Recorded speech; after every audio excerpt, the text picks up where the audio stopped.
Hello, good afternoon. Welcome to JoyNews today. My name is Asokwa. We're coming to you live from our studios in Kokomlemiri on DTT because we're free to on DSTV channel 421 and Go TV channel 125. We are a home of independent, fearless and credible journalism. Coming up this afternoon, campaign team for former Ejisu MP who is going independent in the Ejisu by-election warns the MPP against adopting dubious means in the by-election. More as he hints electorates are ever prepared to protect the ballot. It is with grave concern that we bring to light the nefarious schemes concocted by the NPP in their bid to manipulate Tuesday's by-election.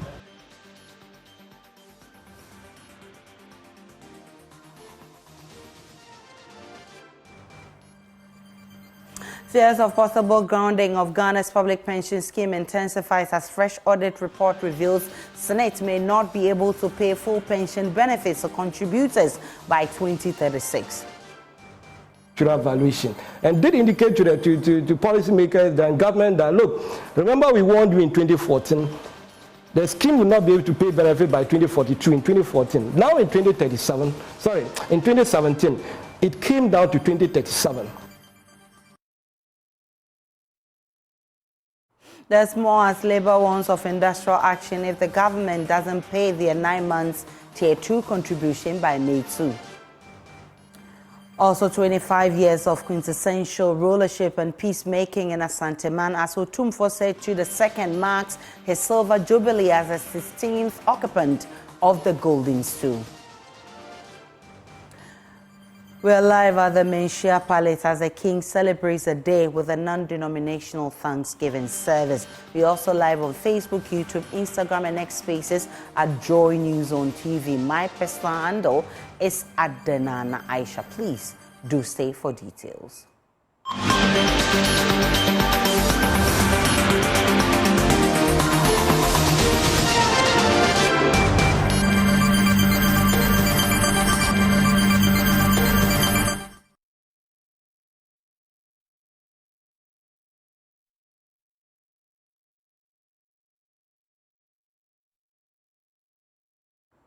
Campaign team for independent candidate for the upcoming Ejisu by-election, Oto Adu, says the electorates are ready to defend their ballots.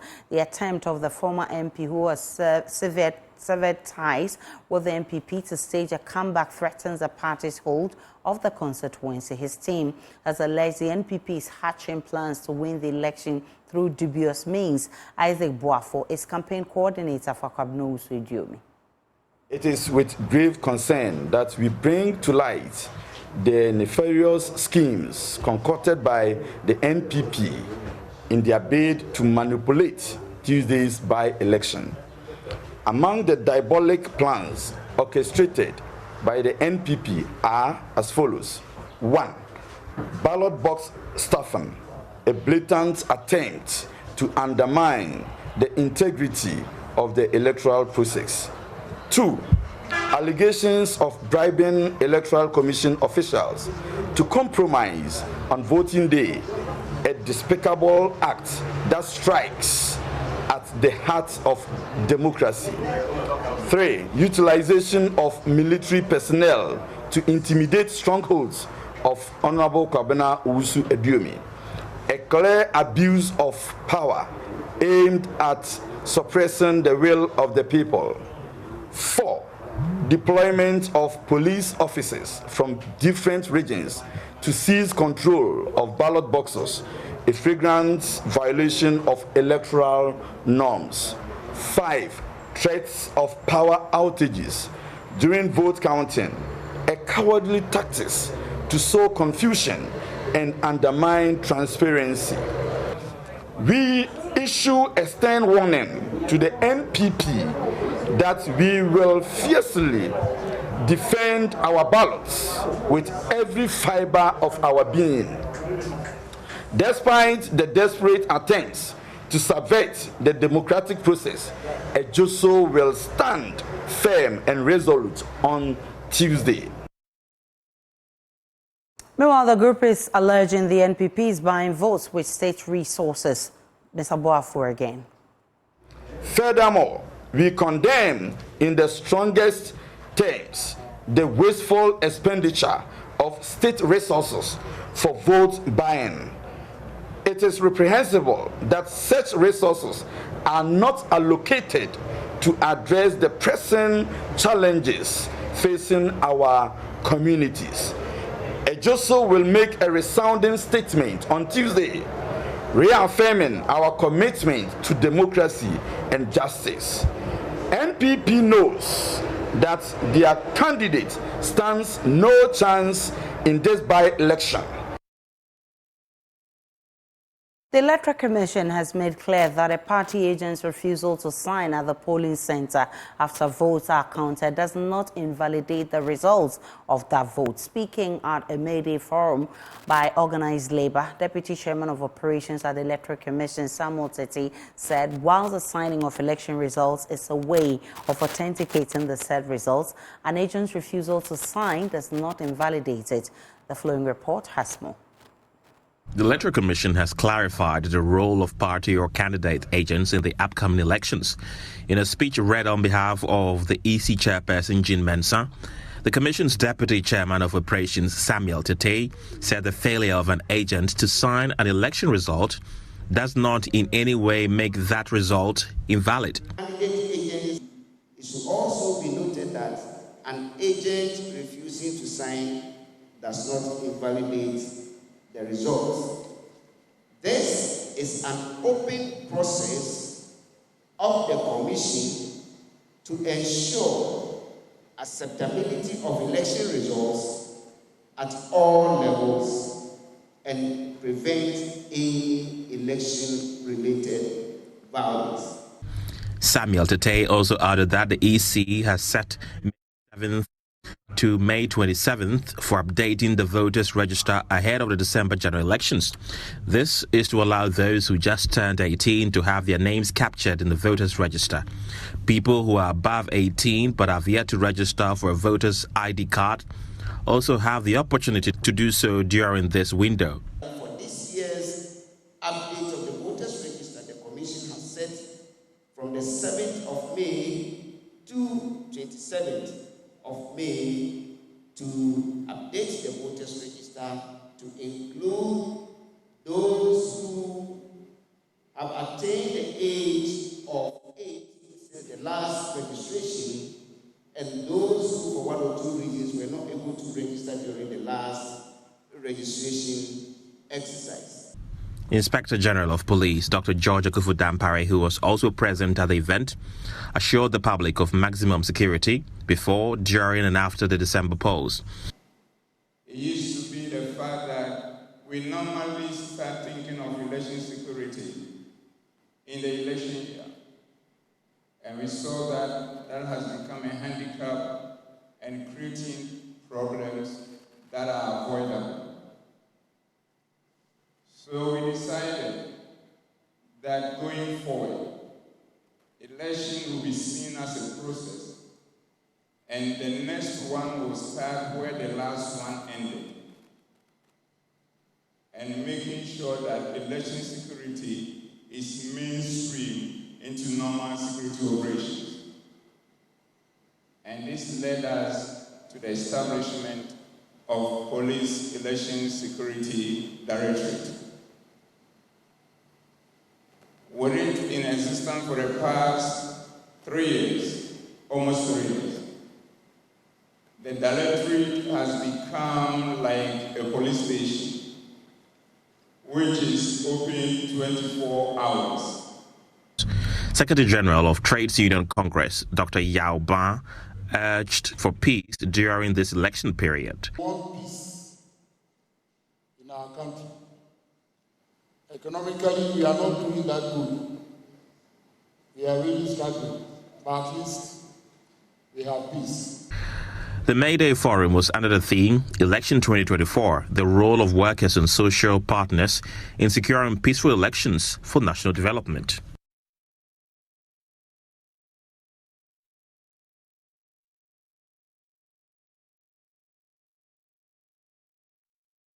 There are fears of a possible grounding of Ghana's public pension scheme because a fresh audit report has revealed that the Social Security and National Insurance Trust (SNIT) may not be able to pay full pension benefits to contributors by 2036. This is revealed in the latest International Labour Organization actuarial evaluation report on SNIT. Labour unions in the past few weeks have taken on government for failing to remit some Tier 2 pension deductions to the fund managers. According to them, the last time government paid Tier 2 contribution was in June 2023, owing them 9 months deduction from July 2023 to March 2024. Let's get a breakdown of the ILO report. It says SNIT reserves are depleting. Total income will no longer be sufficient to pay benefits by 2036. It goes on to reveal more. It says that the total indebtedness to SNIT as of 31st December 2021 is 9.35 billion cedis.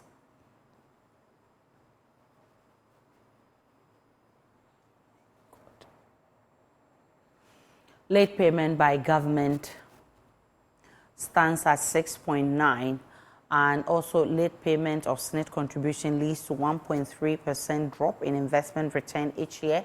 Government shifts an important part of costs to the private sector by late payment.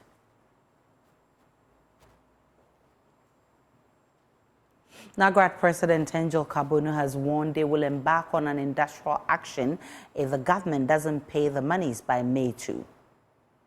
If they renege on their responsibility, they fail us on the promise they made to us that they are going to pay the monies.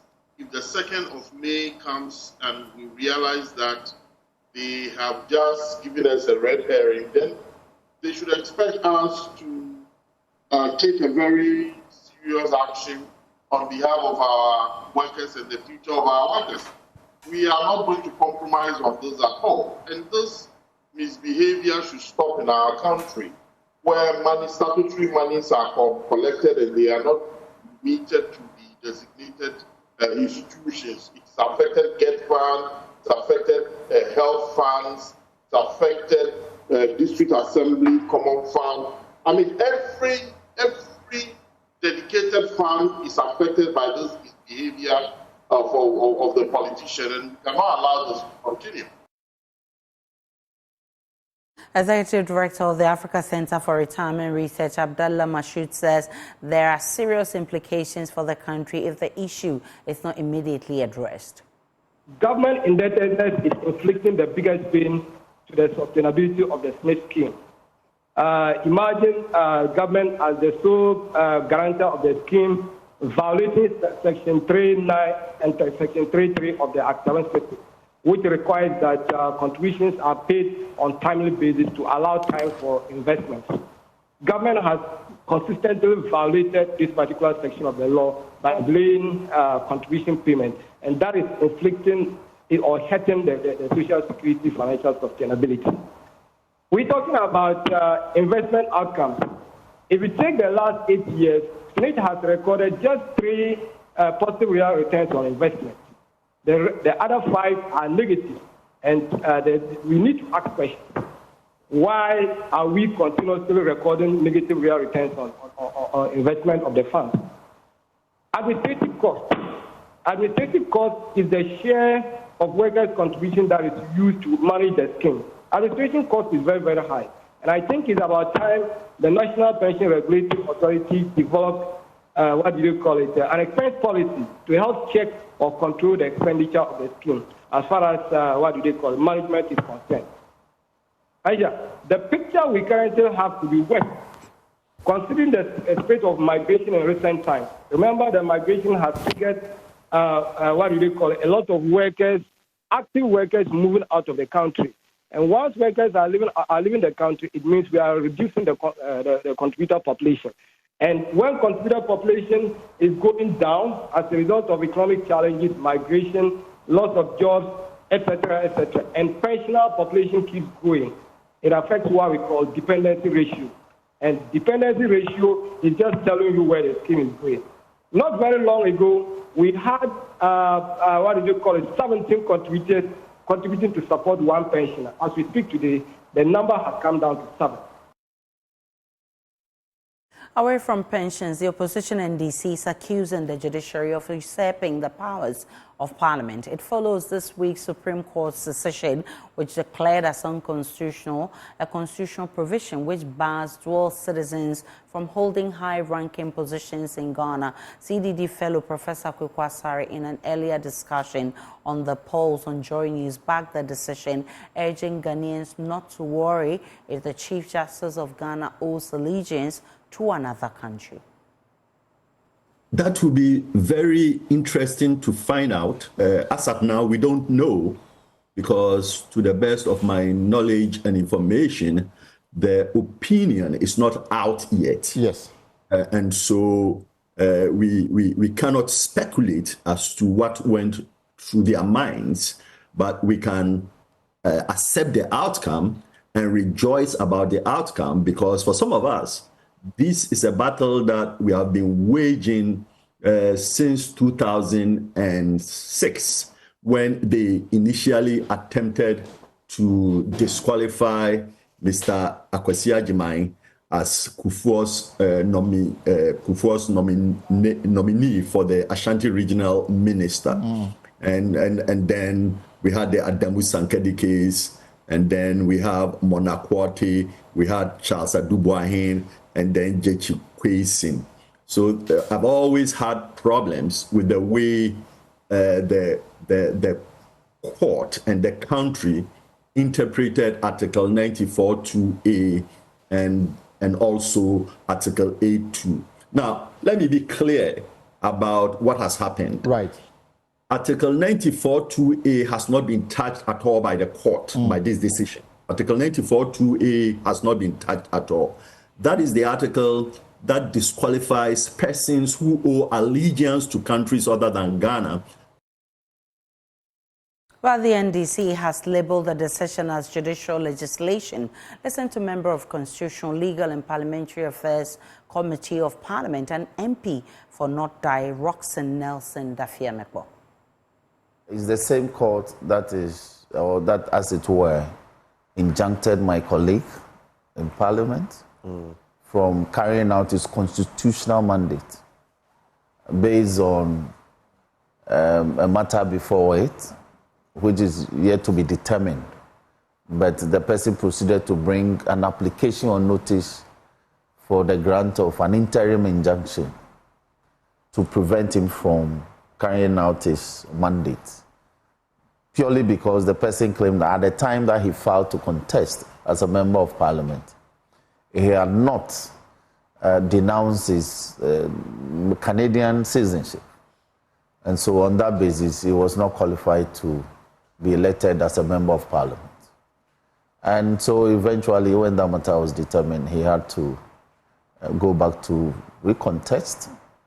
And then he won and he's been brought back or reinstated, as it were. And so for the court to now, after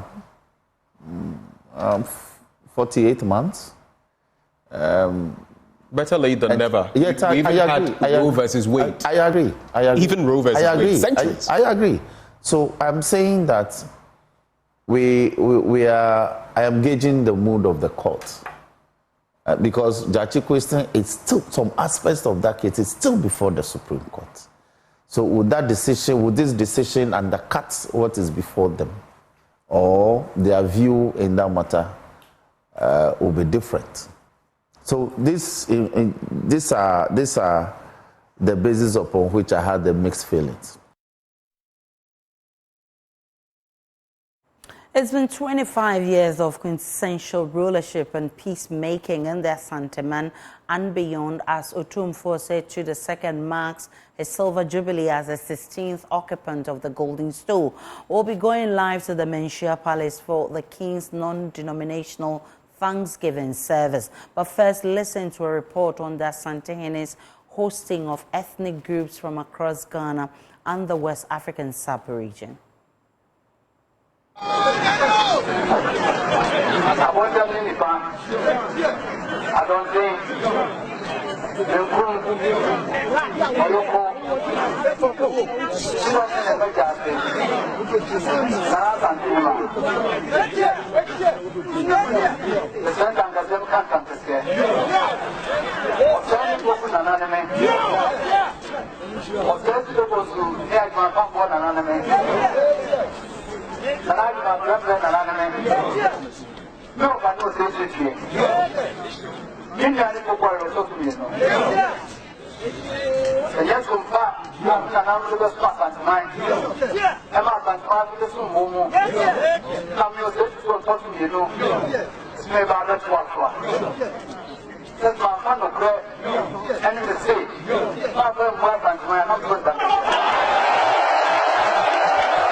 My colleague Emmanuel Braikweko joins me live from the Menshia Palace, where the Asantehene is making the day with he's celebrating the day with a non-denominational Thanksgiving. He describes the euphoria in Kumasi today as one of a kind.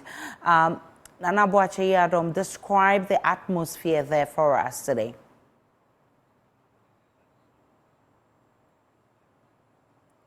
Right, so these are live visuals from the King's non-denominational Thanksgiving service. Emmanuel Braikweko is the one monitoring for us. He'll be telling us more when he joins us.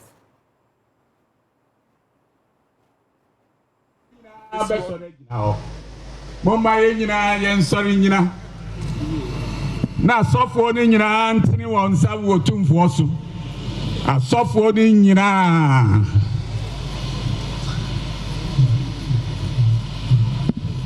Mama ye mompaye. Otumfuo adumu ara na mfia dionunum ni wode obai tena banwa iso. Yedi adansi ya wa aduma hodo a wode adum no abepem samri. Ye gira ye naso mano so abawanim enna no awiei. Se radia no pa biara nyane no free ne mpaso na humi gunu mu yi yare dom nyina free ne mu no nyina ne naso amen se wo ba yes anopa bia asra ne ngo na siesie no awurade bue nani no hunu sunsun mu nwum enoma awurade bue nasum no onte wo ni se wo ne kasa man in Saswa Masumudemra Obuena no amount to me in the actually. O sorry, Jina, Matamfo, Yina, scatter. Not to me, Yina, Brewan, who was in Femano. A radima obeying shrine. Baby, obey Jinabia, one shrine. And French show any moon. Within a few showns and the year old Lady Julia, ready. Monyo yerepa emfamu Otumfuo wontu no fopa emra na nia na wira ho no mo ba yi nchechire na wire won kasem a dem fanchire no mede ne manyina anso shawunsa awrade bua nkwada ya dwurim no wontumi nsua nwoma mana nabusia enye sronko emfanshow de animonyam fa wujani ya fasio twa won ho hia ne ma wo mayi nhyiren ye huwa nhira unana. So that's the Menshia Palace, where the Asantehene Otumfuo say to the second is celebrating his 25th reign of that stool, and you heard some prayers being offered for him. We'll be going back as and when events unfold. Now, the often overlooked psychological problems associated with pregnancy and childbirth continue to drive many pregnant women and childless women into depression and psychiatric institutions.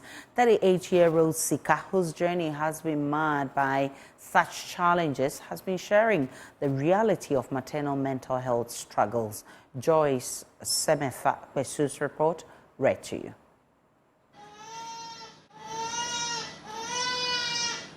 The arrival of Sika's child brought immense joy to her, having lost her first child. After that painful loss of her first child, she found herself under intense pressure from her husband's family to safeguard her second baby at all costs. Consumed by the weight of this expectation, she entered a state of hypervigilance, inadvertently plunging into severe clinical depression. So I had a miscarriage during my first pregnancy. And when I became pregnant again, I was extremely cautious. I was afraid of judgment from my husband and his family because we didn't had a baby since 5 years when we got married. Everyone irritated me, including my husband. I would spend hours in front of the mirror, not appreciating my body. Instead of receiving the understanding and support she desperately needed, Sika faced harsh judgment from her family and mother-in-law, who labeled her as mentally unstable and insisted on confining her to a psychiatric hospital. My mother-in-law then thought I was mentally ill and suggested keeping the baby away from me.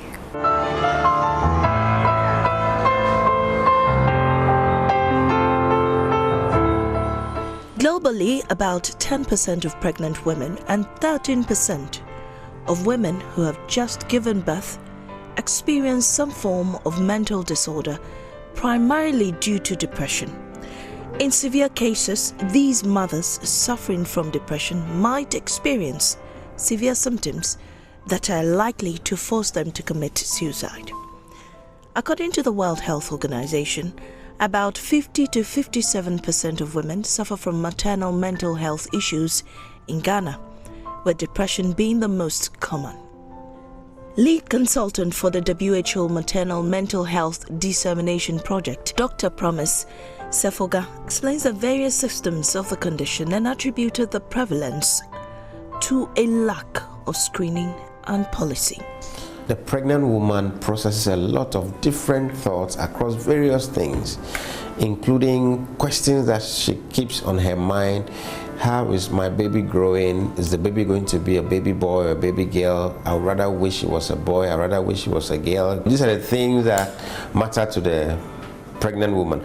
So all these can depress the mood sometimes during the course of pregnancy. And of course, some pregnancies get to develop other complications, which can all affect how the pregnant woman behaves. Just recently, some other work in Boku found the prevalence as high as 50.4%, meaning that virtually 1 out of every 2 pregnant women suffered postpartum depression or perinatal depression, which is what we call it now in Ghana. The program's officer for non-communicable diseases and mental health at the WHO Ghana country office, Dr. Joanna Ansong, laments deep concerns over the insufficient focus on the psychological well-being of pregnant women. The global community has paid a lot of attention to issues relating to maternal health, to the neglect of maternal mental health. That is, in essence, we are looking at the health and well-being of a pregnant woman through pregnancy to labor to the postpartum period. But we forget that when we define health, it also includes mental health. The burden of maternal mortality drops significantly, and we are neglecting issues relating to the mental well-being of the mother and also the infant. I isolated myself, locked myself up in a room, trying to stay away from everybody. In severe cases of maternal mental health, some women kill their babies. The growth physically and mentally of very young infants is likely to be affected by mothers with mental disorders. Prolonged or severe mental illnesses hamper the mother-infant attachment, breastfeeding, and infant care.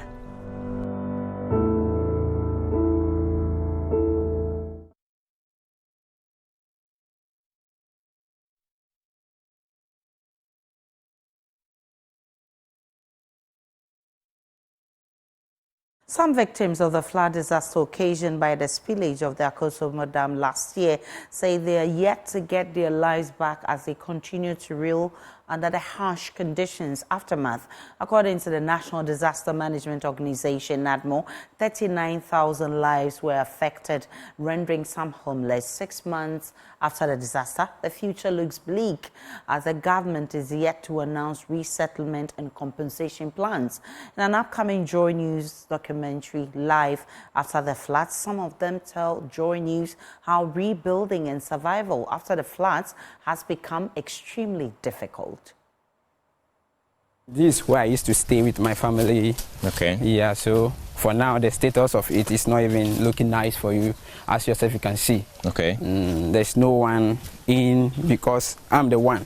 I'm now living with my sister. Okay. Yeah. It's very, very painful anytime when I get here. That's why you can even see there's no cleaning. Because when I get there, when I see things, then I don't know what to touch. I don't even know where to start from. So I feel very sad. I alone, I'm having cassava farm about 10 acres, and the others, they are having. In Siko right now, if you go to the farm top, everything tend to firewood. All our cassava tend to firewood, and we can't afford our life together. How are we going? And up to now, the village is not telling anything about our life. How are we going to survive? The flood scattered everything because of the spirit. The piglets are all died. It take them away, and nothing remains. So at the time you heard about how many pigs in here? I have about 85. I'm very much annoyed with VR, and we are not hearing anything from them. My house collapsed, and we are all at Agbetipo camp there. We at the tent where we are not getting it easy at all. I'm America. I'm in Yelasin. The Anka Alafama aton the Kama. Tawam in Yamara, the Bocatarama, Akarafato Tonto, Laman. JoyNews Hotline documentary Live After the Floods airs on Monday, April 29, 2024. Let's take a break on JoyNews today. We'll be back with business.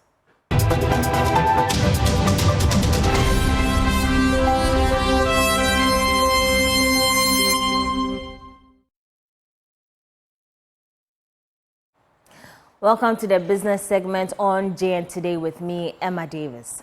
Ghana needs to reassess some investment policies to attract more foreign investors. This is according to some Turkish manufacturing sector players. They explained that the country can leverage the global economic crisis strategically to boost the local economy. According to the founder of WCI Forum, despite Ghana's positive investment climate, more needs to be done to support local businesses. He spoke to Joy Business at the 10th edition of the WCI Forum. These investors want further engagement from the Ghana Investment Promotion Center to explore other opportunities from other sectors of the economy. My first aim is to create new business link with Turkish and African traders. And Ghana is a very important hub for us because your democracy culture, your investment culture, and your business culture is similar with Turkish companies.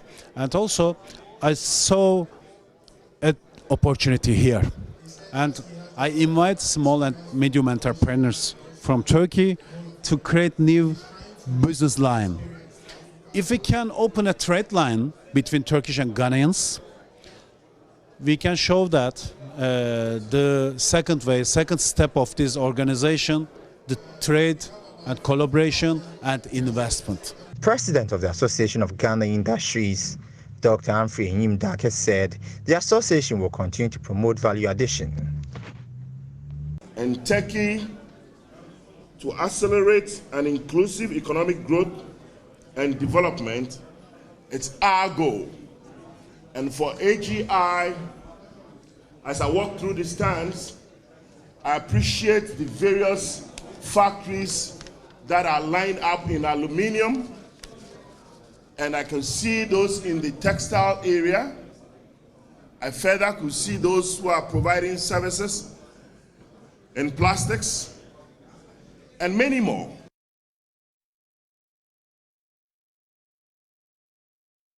CIMAF Ghana has rewarded some 50 Masons as part of its Scan and Win Reloaded promotion. The company says the move is to give back to its stakeholders. Commercial manager for CIMAF Cement Company, Joseph Kwabena Abu, urged Ghanaians to take advantage of the promotion. CIMAF Ghana, manufacturers of high-quality cement, has awarded its loyal distributors and customers in its promo. The promotion was introduced by the company to award masons who have collaborated with the company to ensure its sustainability. The commercial manager for CIMAF Cement, Joseph Kwabena Abu, said the company will always put customers' needs first. Masons are very important in our operations, and they form an integral part of cement activities. Of course, they are the last people who uses our products, and they can testify or determine whether the product is good or bad. And in other cases, they even go to the extent of advising their clients. The brothers and the homeowners and other things are being advised by the masons about the type of cement they should use and other things. Of course, 2 years ago, we trained most of the masons. We trained 1,200 masons all over Ghana for them to be able to know the right application of the cement. Some awardees expressed gratitude to the company for the gesture. Scan and win. I was CIMAF cement. And so yes, baby, I have a copy to maybe a CIMAF na near you. Intimate say scan and win. There is your cotton at the end your coye jumani we are almost cement paper. Nam see no, so I'm confirmed beton cement paper and there.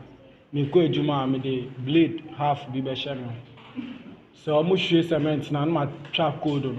So mushia no metwa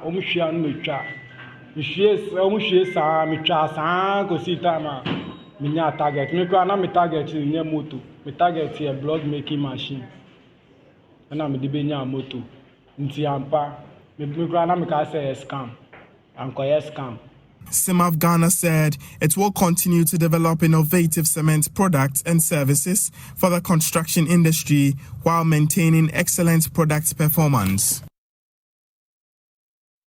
That'll be all for business. I am Emma Davis. For more business news, do log on to myjoyonline.com. JN Today continues. Please stay.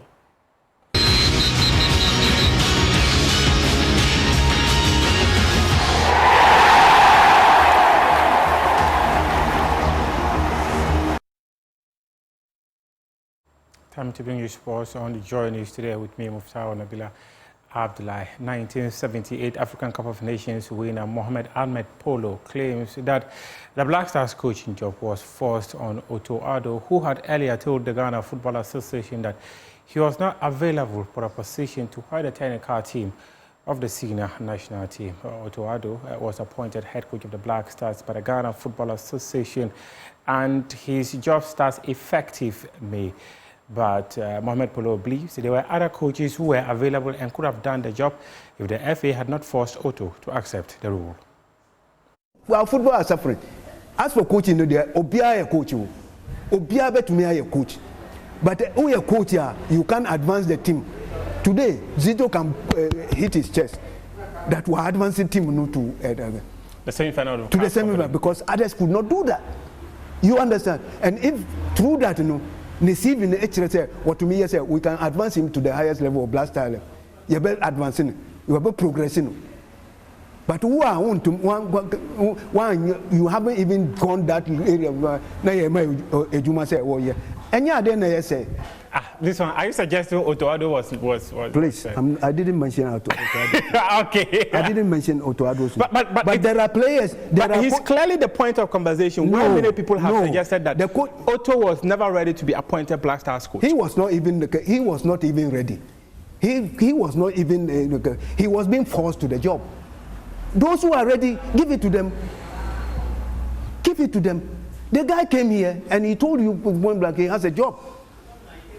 You understand? He has a job, and you say, "Oh, please come and do that." As if without him, Obian to me, what is this?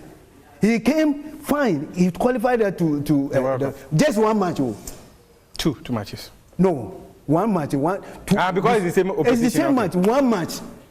One match is one match. You qualify to the World Cup. Fine.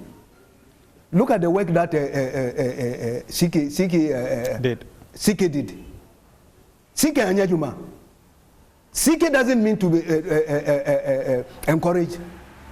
We don't have that quality coaches. So if somebody has come up small, we have to encourage that person. Why are we backsliding because Mempe was him? They are open was what you're trying to do. Let's go and try him. And Kokura, nobody losing. Yam for Obian Kokot. Are we going to be downtrodden? You're trotting at one point, sir. Move. No, we have to move forward, especially where Ghana football has been. For you you should advance it. You understand? That's why I'm saying. Zito say today he wants to coach us. He has done something. You see, he has done something that other coaches don't. And that is how we advance, so that others too will look at it, and then we advance. Then coaches, you can fall on anyone you want.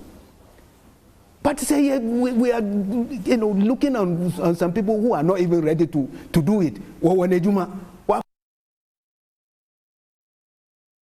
You can head on to myjoyonline.com for some more sports stories. We appreciate your time.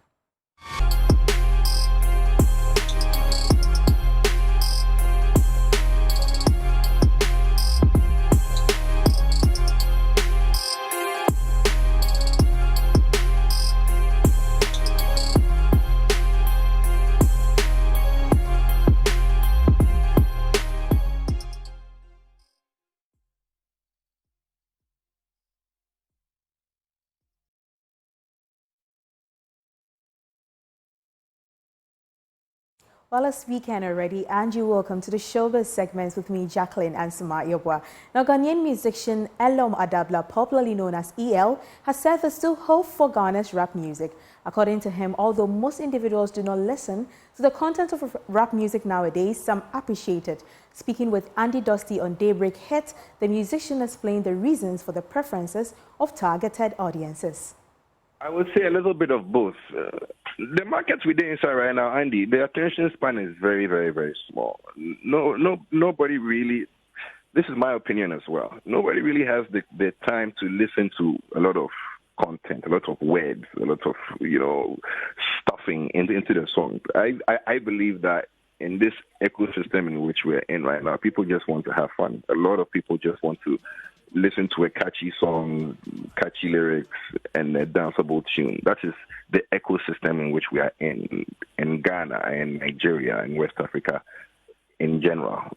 The rap thing doesn't really have a foothold here as much as it does in for example, South Africa, because they have actually built the industry around the rap narrative, and they have a market for it. We have a market for rap here, but I don't think the consumers of hip-hop in Ghana, real rap in Ghana, will subscribe deeply to any type of rap coming from Ghana. It's a few of us, just a few of us. On that note, it's the end of the showbiz segment for today. But Aisha, which Ghanaian artist do you think will make it to the playlist of the President of Ghana? Maybe Kofi Kenyatta. Well, I think he's doing well because he appeals to the old and young. Yeah. So probably, I like him, actually. Okay. Thank you for bringing us Showbiz. I'll be 8 for Showbiz. And that's how we wrap up the bulletin this afternoon. Log on to myjoyonline.com. There's more of the news and updates of all the developing stories. Do enjoy the rest of our programs.